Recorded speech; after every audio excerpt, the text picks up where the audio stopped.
另外一方面咧，看到民眾黨咧參選桃園中壢議員的中央委員林昭英，去互週刊報道啊，講去酒店消費無付錢啊。好，我們看前面。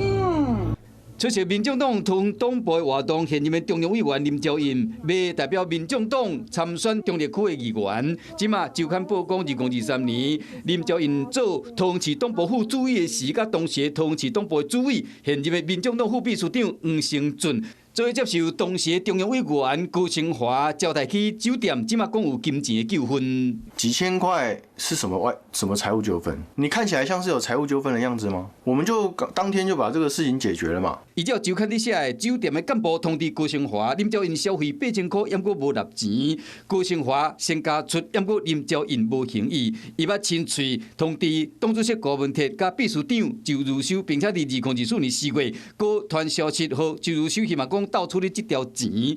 面對這個爭議，現任的黨主席黃國昌是安尼回應的。那這個細節，我等下請秘書長跟大家報告。會以眾民會的調查為主，我們會採取最高的標準來看待這件事情。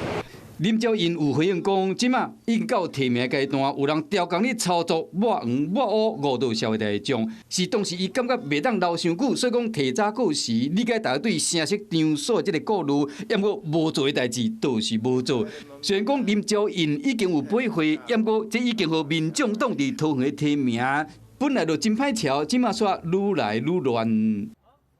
想要搶先掌握最及時的新聞資訊嗎？趕快訂閱、按讚、開啟小鈴鐺，鎖定華視新聞 YouTube 頻道。